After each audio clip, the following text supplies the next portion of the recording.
के दो पहलू होते हैं, इसमें भी यहाँ एक सैनिक जब शहादत के समय होता है और सैनिक की मृत्यु हो जाती है, तब एक देश के लिए बहुत बड़ा गर्व का बात होती है, पर एक उनके समाज में, उनके घर में एक मातम सा भी छा जाता है। तो अब हम आपको बात कराएंगे जो मुकेश जी है, जो सैनिक थे, उनके शहादत के समय क्या घटना घटित हुई। तो हमारे साथ में इनके जो दोस्त हैं जिन मुकेश जी के साथ में थे, उनसे हम बातचीत करते हैं। तो सर, हमें थोड़ा सा बताइए कि उनके साथ में उस शहादत के समय क्या घटना घटी। ये मुकेश उसका पेरेंट यूनिट 268 फील्ड रेजिमेंट है जी सर। ये जुलाई 2022 में 56 RR में पोस्टिंग आया था। तो उसके बाद में अभी जब उसको ड्यूटी लगी तो 17 तारीख के रात को ये जवान अपने जिस पोस्ट पे ड्यूटी के लिए उसने रुकना था 4-5 महीने के लिए, उस जगह पे जा रहा था। तो रात के समय अचानक बर्फ़ जो है फिसल गई, जिसके अंदर हमारे 3 जवान वहाँ से उस बर्फ़ के चपेट में आ गए और उसमें तीनों जवान की शहादत हो गई। सर, जम्मू कश्मीर में लगभग ऐसा हादसा कैसा? ये जो जिस एरिया जो हाइट है, ज़्यादा ऊंचाई वाला एरिया है, उस एरिया में ऐसे हादसे होते रहते हैं। अच्छा। तो जैसे उनका कुछ मतलब जो पहले के दिन में कुछ ऐसा बर्ताव या फिर उनका व्यवहार और कैसा था? ये मुकेश का व्यवहार बहुत ही अच्छा था। अभी उसको आके 6 महीना हुआ था 56 RR में। तो उसका व्यवहार काफ़ी, जो देश के प्रति उसका जो ड्यूटी करने का तरीका था, तो ईमानदारी से हर काम करता था। सर, जैसे कि आखिरी समय तक आप उनके साथ रहे, तो उनका कुछ ऐसा कहना या फिर कुछ ऐसा कुछ उनकी बातें आप बता सकते हैं? तो कुछ उसकी शादी के बारे में बात करता था। कई फरवरी में उसकी शादी का बोल रहा था कि फरवरी में कहीं शादी होने वाला है करके। बस बाकी घर में तो सब बढ़िया है करके हमेशा बोलता था। मतलब जब ड्यूटी के समय जाते, जैसे लास्ट ड्यूटी है थी वहाँ पे जो बर्फ गिरा थी, तो उस लास्ट टाइम पे आप उनके साथ है, जैसे आपके साथ से बिछड़ के जा रहे थे वो लास्ट मोमेंट पे, तो कुछ ऐसी कुछ बात, ऐसी कुछ घटना बता सकते? नहीं, लास्ट मोमेंट में तो मैं ऊपर नहीं था। नहीं, जैसे कि पहले दिन। पहले पहले के दिन ऐसा कुछ। तो बाकी तो कुछ था नहीं, वैसे नॉर्मल अपना जो ड्यूटी है दिल्ली के मुताबिक वो ड्यूटी कर रहा था। और रात को हम अचानक जिस पोस्ट पे हमें जाना था, तो वहाँ पे हमने मूव किया था, जो हमारे बाकी अधिकारी साहब थे। तो मूव करते समय आगे वाले जो जवान थे वो निकल गए, और ये पीछे बीच में 3 जवान थे। तो ये 3 जवान का जो बर्फ़ का आ गया अचानक चपेट में, ये तो कुदरत का है, इसके लिए कोई कुछ नहीं कर सकता है। तो इस चपेट इनके साथ में भी बहुत सारे जवान बाकी 10-15 जवान चल रहे थे। अच्छा। पहाड़ी पे चढ़ रहे थे। हाँ। उस समय ये हादसा हो गया। लगभग टाइमिंग इसका हादसा? ये रात के 11-12 के लगभग 12 के बाद ही हो गया। अच्छा।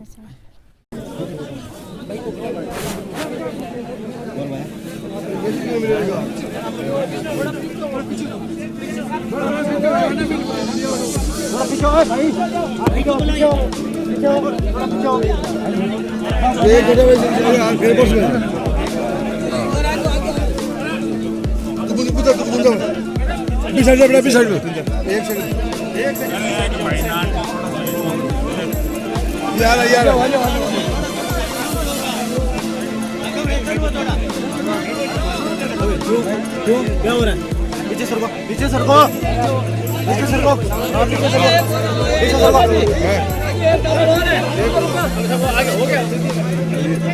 ये एक भाई और है इसका। आजा भाई।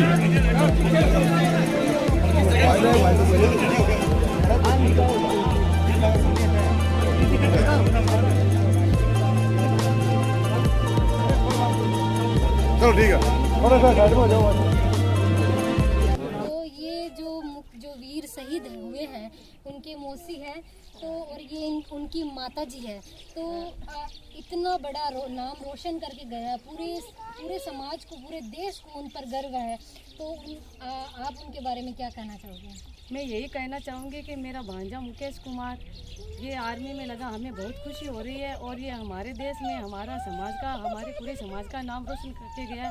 और मैं उसके लिए 2 ही शब्द यही बोलना चाहूँगी कि हम सब पूरे परिवार और मेरी फैमिली को, मैं उसकी मौसी हूँ, सबको फक्र है कि वो आज हमारे देश के लिए कुछ अच्छा काम करके हम सब भारत माता की जय बोलते हैं उसके लिए और भगवान से प्रार्थना करते हैं कि उसकी आत्मा को शांति मिले। और मेरा छोटा भाई भी वो भी यही तैयारी करे और मैं भी उसको देश की रक्षा के लिए जरूर भेजूंगा। देखो इनमें मतलब एक बेटा शहीद हुआ है, फिर भी इनमें इतनी उमंग है, इतनी ताकत के साथ ये बोल रहे हैं कि हम देश की सेवा के लिए हम एक जवान को और तैयार करेंगे।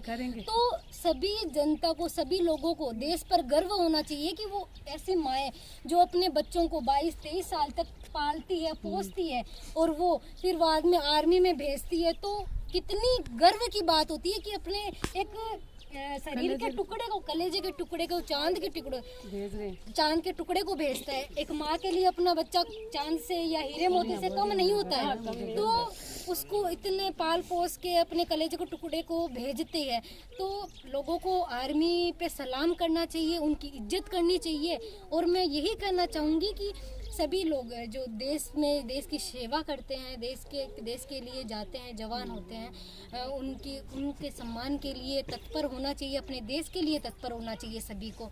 जानोगे कि पूरे लोग आज इकट्ठे हुए हैं अगर सम्मान के लिए छोटा मोटा जो लड़का है वो ऐसे खत्म हो जाता है, या फिर किसी भी कलेक्टर की नौकरी में भी अगर कोई खत्म हो जाता है, बट ये सम्मान किसी को नहीं मिलता है, इसी में मिलता है ये सम्मान। तो आपको ये धर्म की अम्मी बोल रही हूँ। हाँ अच्छा, अजरुद्दीन मेरा बेटा है, इसके साथ में ये लड़का। अच्छा आप आइए। हाँ लड़का इसके साथ में अजरुद्दीन। अच्छा इसके साथ में धर्म की अम्मी बोल रही हूँ। अच्छा तो बहुत खुशी को काम करिए आप, चांद का टुकड़ा ही है।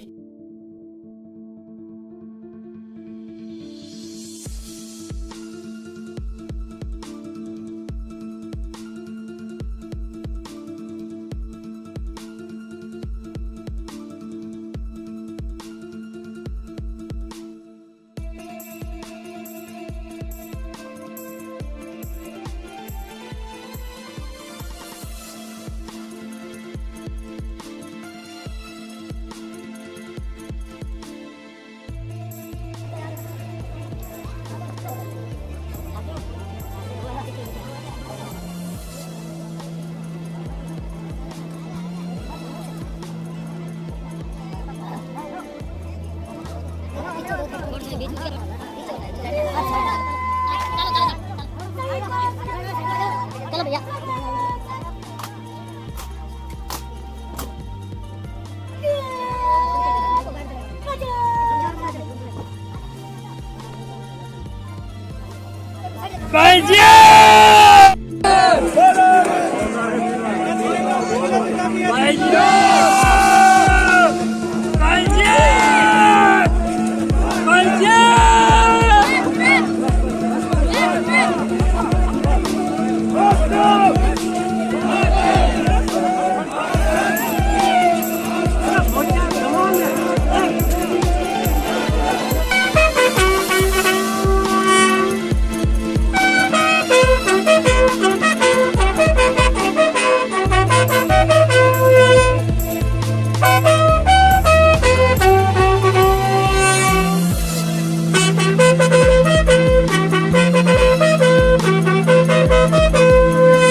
यहाँ खड़े हैं, तेरे आने की खबर है मगर तेरे आने का मौसम तो नहीं है। सुना है कि तुमसे मोहब्बत हो गई थी बन के, ये तुम पे मर मिटे मुझे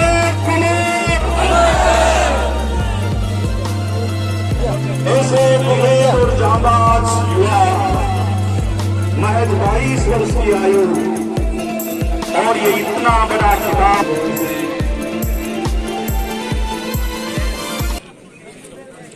एक बार सरपंच साहब पदम सिंह जी,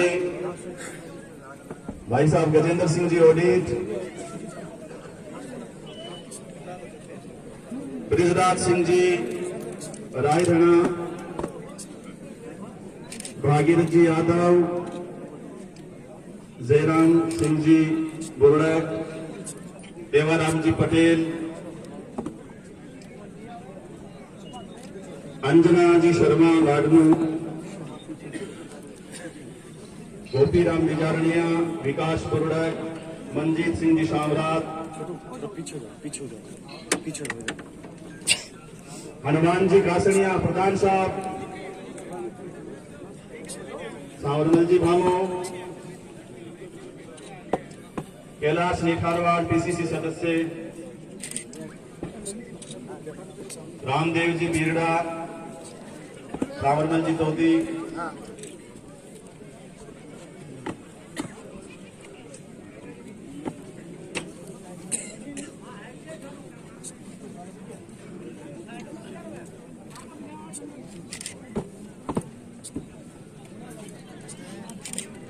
पिछले 3 दिनों से इस अप्रत्याशित पल की प्रतीक्षा थी। किसी भी राष्ट्र के लिए गौरव का विषय है कि जिस देश के जांबाज अपनी जान की परवाह न करते हुए राष्ट्रभूमि के लिए अर्पित होने का और अपना तन मन वार देने का वादा रखते हैं, उस राष्ट्र को कोई आंच नहीं आ सकती। और राजस्थान के दिलेर और विशेष रूप से भाई मुकेश जिस दिलेरी का उदाहरण है,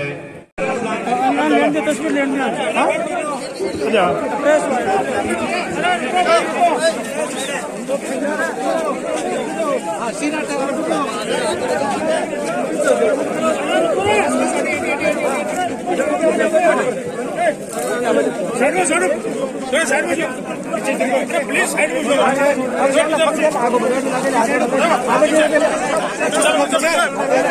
अरे पीछे चलो यार,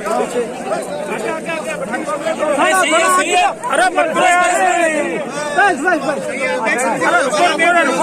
सब निकल जाने यार, मत यार, लकड़ी अलग बुझाओ, अरे चलो